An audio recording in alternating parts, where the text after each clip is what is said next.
So today we're doing a really deep dive, and this isn't just, a history lesson. We're actually trying to look at the fundamental architecture of the modern mind. That's a great way to put it. Our mission is to understand this really systematic methodology, this radical set of rules that one man designed to get something that had never really been achieved before. Mathematical certainty. Exactly. Mathematical certainty in what we believe.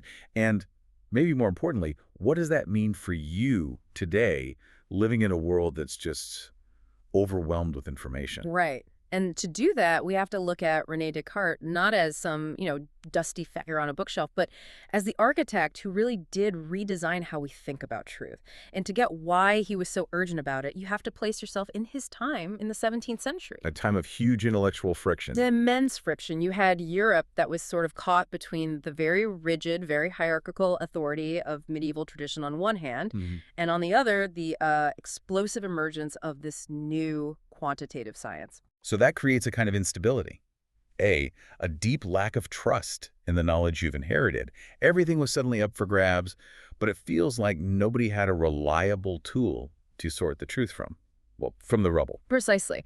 And Descartes, and this is crucial, he was a brilliant mathematician and a physicist. He actually discovered the law of the refraction of light. So he's coming at this with a scientific mindset. He is. He's bringing that standard of proof, that thirst for logic that comes from axioms, and he's applying it to philosophy. He looked at this huge library of knowledge passed down from Aristotle, from the church, and he saw a critical structural failure. The foundation. The foundation was flimsy. And if your starting point is weak, if your initial premises are just, assumptions or traditions, then everything you build on top of that, it's going to collapse eventually. It has to. So if the whole structure is faulty, the only way forward is a total reset.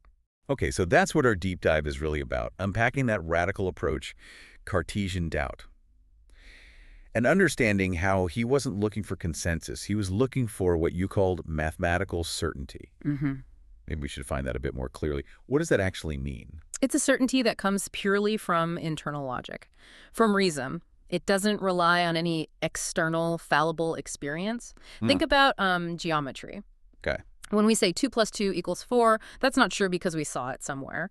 It's true because of self-evident axioms. It's an undeniable conclusion from an undeniable starting point. Descartes demanded that level of absolute proof for all human knowledge. Wow. I mean, that's an almost impossible standard for most of the things we believe every day. It is. But the goal wasn't comfort. The goal was truth. He realized his own pursuit of knowledge was being undermined because the assumptions underneath it all were just too weak. He needed a radical reset. A scientific method for the mind itself. Yes. And this brings us to that very famous analogy he used, the apple basket. Imagine your mind is this huge basket, and since you were a child, you've just been collecting information. Opinions, rumors, traditions, experiences. Just throwing them all in there. Exactly. It's a messy, unsorted collection, and you don't really filter them. You just accept them based on what convenience, authority. Yeah, whatever's easiest. And here's the profound insight.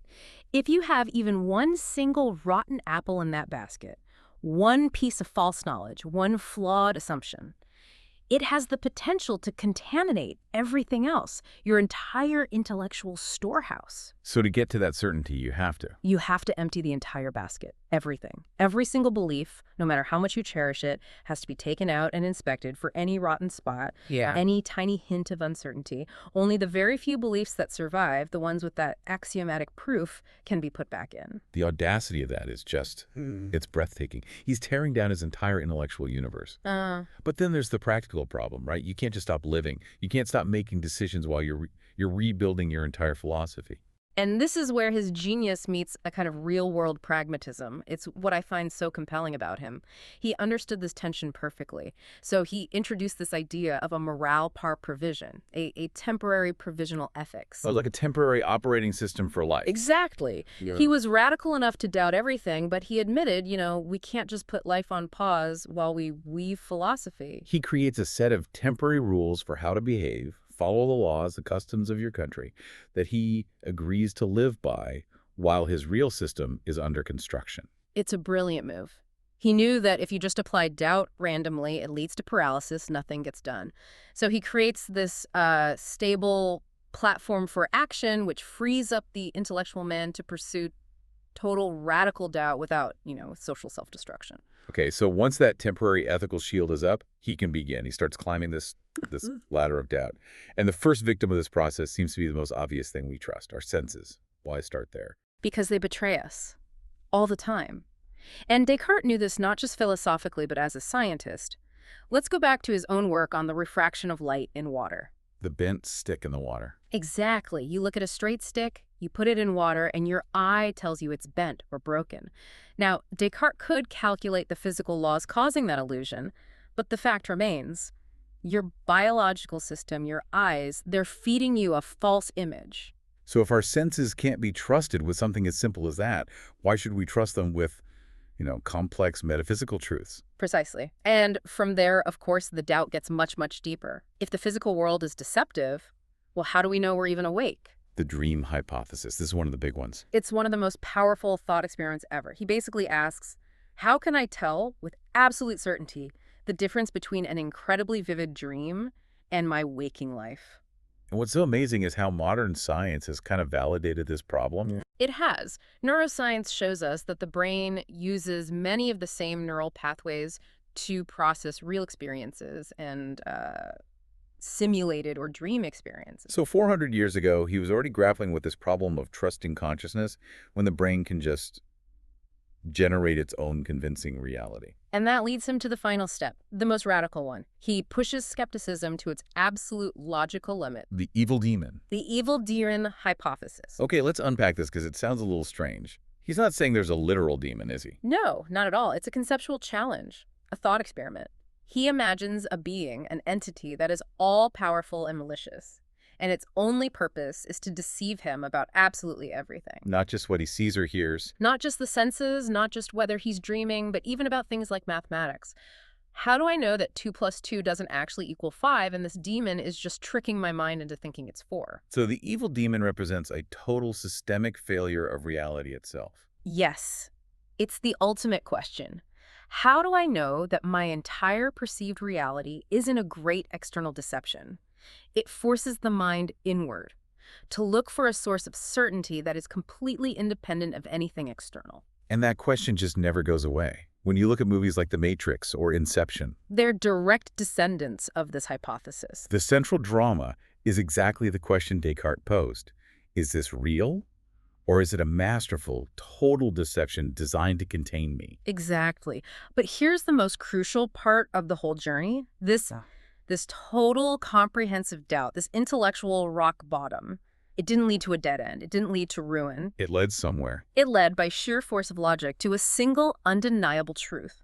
After tearing down everything, the physical world, the senses, math, there was one thing left. He realized that even if this evil demon was deceiving him about everything, the sky, his own body, the chair he was in, one thing could not be an illusion, the act of doubting itself. And that's the big moment, the sudden revelation. Right. We even have the story of him figuring this out in a small, stove-heated room in Germany in 1619. Seeking clarity amid the chaos. And he realizes doubting is a form of thinking.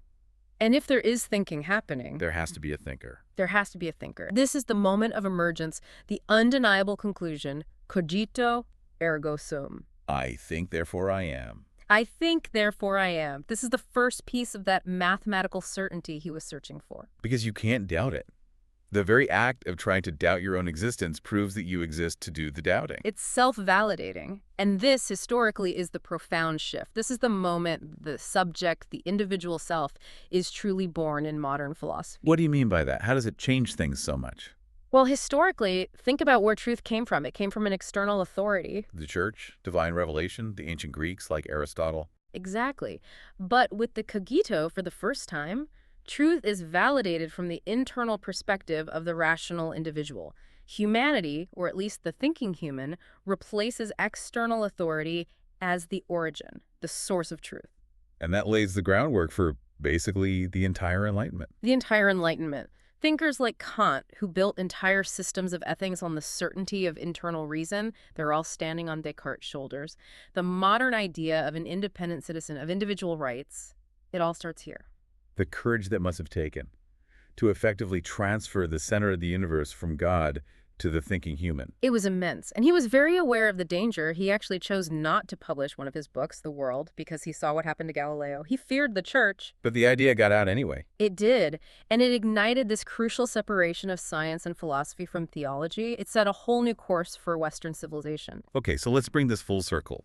For you, listening today in this incredibly complex, noisy world, so what? What does this all mean for us now? Because this isn't just an academic exercise from the 1600s. It feels like it's a vital tool, maybe the most vital tool for the information age. Absolutely. Think about that apple basket again. Okay. Today, our mental basket is being flooded, not just daily, but hourly, with rotten apples. Manipulated narratives, fake news, deepfakes, cognitive biases.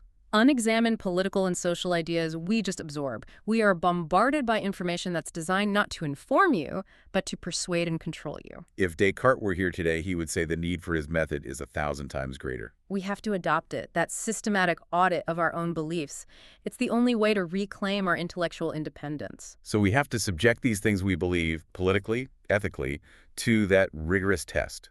We have to ask, where is the absolute axiomatic certainty here?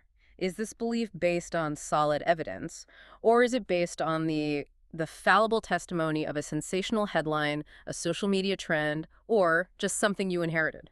The practical application of doubt, then, is the only way to achieve an authentic identity in a world that profits from defining you. Right. Sometimes you need the courage to intellectually start from zero in certain areas of your life. Wipe the slate clean. Of all the inherited, unexamined beliefs, true progress, whether it's personal or for society, often requires that courage. The courage to say, I'm only going to rebuild using materials I can personally verify are solid. So to recap the journey, Descartes uses this radical systematic doubt to tear down all of knowledge, only to find the one unshakable foundation, the thinking self, the cogito.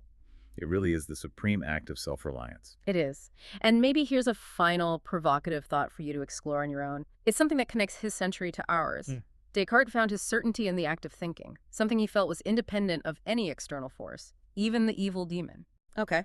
But we now know, through neuroscience and technology, that thought itself can be profoundly influenced, manipulated even, by sophisticated marketing, by targeted algorithms, by systems designed to feed you very specific information inside an echo chamber. So if the foundation of all certainty is, I think, but modern technology is actively shaping how and what you think. Does the evil demon of the 17th century just become the algorithm of the 21st? And that raises a really important question for all of us.